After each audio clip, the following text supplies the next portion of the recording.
Rais wa Kenya William Ruto leo ameendelea na ziara yake nchini Tanzania ambapo alipokelewa na Rais wa Tanzania Samia Suluhu Hassan katika mazungumzo yaliyolenga kuimarisha ushirikiano wa kiuchumi, biashara pamoja na uhusiano wa kidiplomasia kati ya mataifa hayo mawili ya Afrika Mashariki. 2024 biashara yetu ilikuwa imefika $950 million. Lakini mwaka wa 2025 ilirudi nyuma to 860. We lost almost $100 million of business between Tanzania and Kenya. Kwa sababu tuko na watu wajeuri na kiburi mingi pale kwa boda.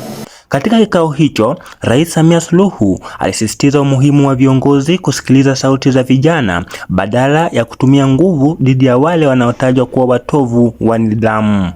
Mchana, maki amechelewa naye amekuja mchana.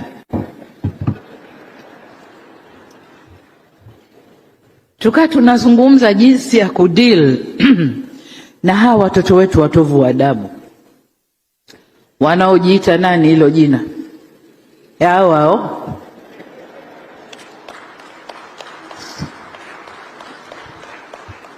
eti na wenyewe wanajifanya ni hao wa East Africa. Kwa hiyo popote wanakwenda kupigania demokrasi. Kwa hiyo wafanye fujo huku, wachome huku, wadisturb serikali zao. Nikamwambia Ruto, we have to send firm on this, watovu adabu hao. Tusichague wa Tanzania au wa Kenya. Wakija kwangu na chapa mikwaju, wakija kwako chapa mikwaju.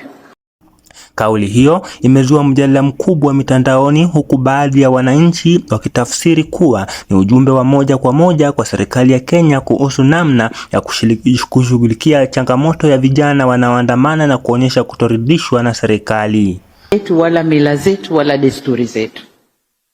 Demokrasi haina formula. Demokrasi ya kule mbali tofauti na ya kwetu huku. Sisi kwetu tuna mila zetu na desturi zetu zinazokwenda na hiyo demokrasi. Kwa hiyo kwa namwambia mwenzangu, hebu tusimame mguu sawa kulinda hizi nchi zetu.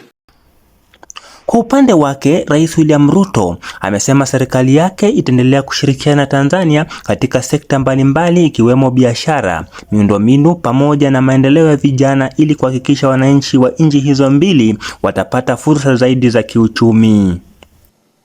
Sisi ni partners wa East African Community.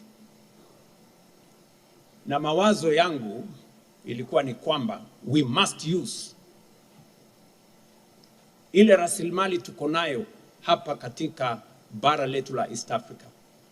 Lazima tusitumie kwa industrialization ituzalishie nafasi za ajira, isuzalishie mali ama iongeze dhamana kwa yale mambo tulio nayo na itutafutie utajiri. Ziara hiyo pia inaonekana kama hatua muhimu ya kuendelea kuimarisha umoja wa Jumuiya ya Afrika Mashariki, huku viongozi wao wawili wakiahidi kuendeleza mshikamano wa amani katika ukanda huu. Nikiripotia Juja TV kutoka mjini Dodoma, mimi ni MC Tawai.